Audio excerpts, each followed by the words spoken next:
নুয়াল্লিহি মা তাওয়াল্লা ওয়া নুসলিহি জাহান্নাম সাআত মাসীরা। আল্লাহ বলে, আমার যে বান্দা আমার রাসূলের বিরুদ্ধাচরণ করবে এবং আমার ঈমানদার মুমিনদের পথ থেকে উল্টো পথে চলবে, আল্লাহর কসম আল্লাহ বলে, নুয়াল্লিহি মা তাওয়াল্লা, আমি তাকে সেই উল্টো পথেই চালাবো, ওয়া নুসলিহি জাহান্নাম, একদিন তাকে জাহান্নামেই ফেলে দেব, একদিন তাকে জাহান্নামেই ফেলে দেব। ওয়ালা তাকুনু কাল্লাযীনা নাসুল্লাহ ফাআনসাহুম আনফুসাহুম। রব্বুল আলামিন বলেন, ঈমানদার, আমি আল্লাহকে এতটা ভুলে যেও না।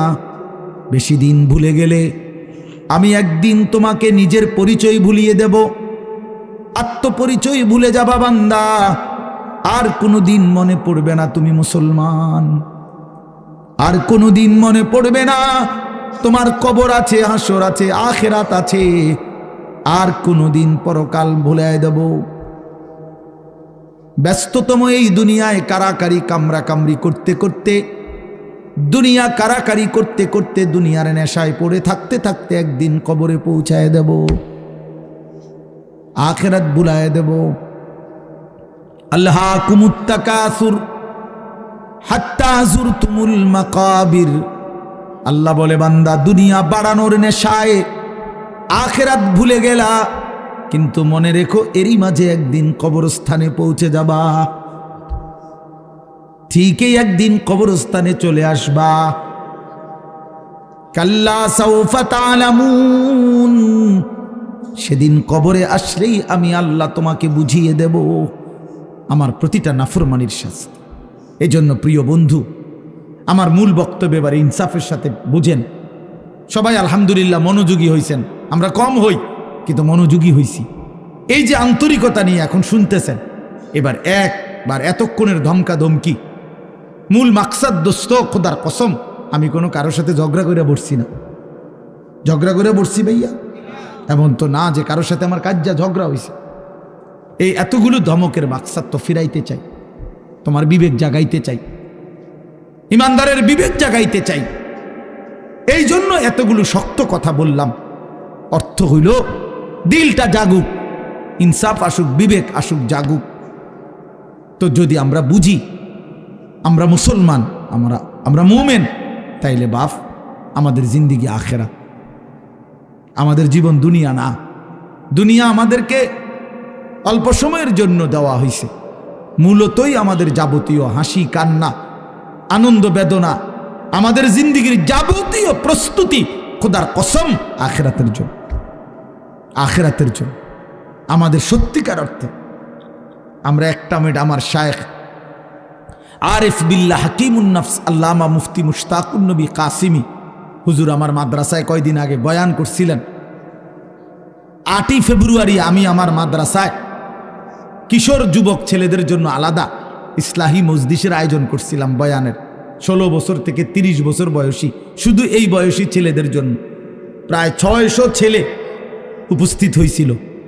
তখন হজরত বলছিলেন ওইখানে বয়ানে যে, ভাইয়া, আমাদের জিন্দিগি দুইটা, আমাদেরকে আমাদের আল্লাহ দুনিয়া ছাড়তে বলে নাই, আখিরাত ভুলতে বলে নাই, দুনিয়া বাদ দিতে বলে নাই। আল্লাহ ওয়ালা তানসা নাসিবাকা মিনাদ দুনিয়া, আল্লাহ বলছে, বান্দা, দুনিয়া ভুলে যেও না।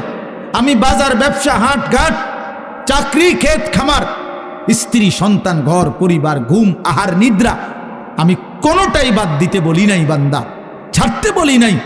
আমি আল্লাহ তোমাদের জিন্দিগি বানাইছি দুইটা, একটা হলো দুনিয়া আর একটা হলো আখিরাত। দুনিয়া তুমি কর্ম করবা আর আখিরাতের জন্য আমল করবা। দুনিয়া কর্ম, আখিরাত তোমার ধর্ম। দুনিয়ার জন্য করবা কর্ম, আখিরাতের জন্য করবা ধর্ম। তো ধর্ম এবং কর্ম, কর্ম এবং ধর্ম মিলবে, তোমার গন্তব্য জান্নাতি হবে। তাইলে এখন হুজুর একটা আশ্চর্য সুন্দর কথা কইছে যে আল্লাহ বলছে, বান্দা, দুনিয়া তোমার কর্ম, আখিরাতের জন্য তোমার ধর্ম। কিন্তু আখিরাত লম্বা সময়, দুনিয়া স্বল্প সময়।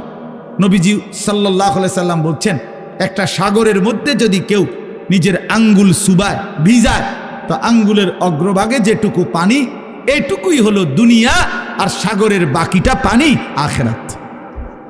তাইলে আখেরাত লম্বা না দুনিয়া লম্বা বলেন? কিন্তু মজার বিষয় হলো লম্বা হলো আখেরাত, স্বল্প হলো দুনিয়া।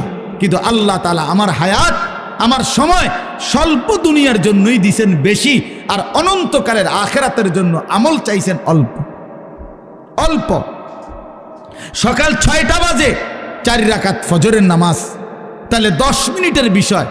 আবার দুপুর 1:30টা বাজে 10 রাকাত জোহরের নামাজ, 20 মিনিটের সময়। তাইলে ধরে নিলাম সকাল 6টার পরে 7টা, 8টা, 9টা, 10টা, 11টা, 12টা, 1টা, প্রায় 7.5 ঘন্টা পরে আবার 20 মিনিট। তাহলে সকালের 10 মিনিট আর দুপুরের 20 মিনিট, এই হলো 30 মিনিট মনে করেন আখেরাতের জন্য, আর 7.5 ঘন্টা আমার দুনিয়ার কর্মের জন্য। তাহলে স্বল্প সময়ের দুনিয়ার জন্য আমারে সুযোগ দিলেন বেশি, অনন্তকালের আখেরাতের জন্য আমলের জন্য চাইলেন আমার কাছে অল্প সময়। এটাও আল্লাহর জন্য আমরা দেব না? এটা ইনসাফ হইল? এটা বিবেকের দাবি হইল ভাইয়া? অতএব আমি অনুরোধ করছি, মেহেরবানি করে আমরা ভাবতে শিখি। আরে এই বাচ্চা লাগাই দিলেন কেন আপনারা, আবার নামাই দিলেন কেন? তাইলে শেষ, আমার কথা শেষ, আর অল্প একটু কথা। তাইলে আমি বলতে চাচ্ছি, আমরা যদি বুদ্ধিমান হইতাম তাইলে দুনিয়া আমাদের সুন্দরী চলে, আখেরাত সাথে নিলে দুনিয়া লস হয় না। আখেরাত সাথে নিলে 5 ওয়াক্ত নামাজ যদি কেউ মজবুত সিদ্ধান্ত নেয়, এটা কঠিন কিছু না। হালাল উপার্জনের কেউ সিদ্ধান্ত নিলে এটা কঠিন কিছু না। চরিত্র হেফাজতের সিদ্ধান্ত নিলে খোদার কসম এটা কিছুই না। আল্লাহ তাআলা হাদিসে কুদসিতে আছে, ওয়াদা দিছে, কেউ যদি আমি আল্লাহর ভয়ে চোখ হেফাজত করে, আমি তার দিলের মধ্যে ইমানের এমন স্বাদ দেব যে নগদ ইমানের মজা সে পাইতে থাকবে। খোদার কসম, এটা হাদিস। মান তারাকাহা মাখাফাতি আবদালতুহু ঈমানান ইয়াজিদু হালাওয়াতাহু ফি কলবি। তাহলে গুনাহ ছেড়ে দিলে, আল্লাহকে মেনে নিলে, আল্লাহর ইবাদত করিলে খুব কঠিন কিছু না, খুব কঠিন কিছু না।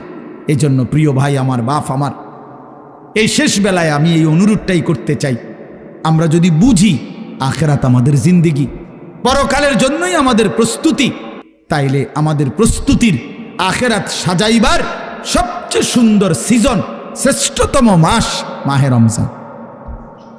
মাহে রমজান আমাদের সামনে একদম মুখোমুখি, শাহরু রমাদান, রমজান মাস। এই রমজান মাসটাকে কদর করার কথা আমি বলতে চাই, এটাই আমার শেষ আহ্বান। কেউ যদি বুঝি আমরা আমার আখেরাতি মূল, আমার দুনিয়া সামান্য, তাহলে আমাদের উচিত মাহে রমজানের প্রস্তুতি নেওয়া, মাহে রমজানের প্রস্তুতি নেওয়া। মাহে রমজান আল্লাহ নিজের, এই যে প্যান্ডেল আপনারা সাজাইছেন সুন্দর করে মাহফিলের জন্য, খোদার কসম আল্লাহ তাআলা বলে, বান্দা রমজান আমি নিজ হাতে সাজিয়েছি আমার বান্দাকে জান্নাত দেওয়ার জন্য।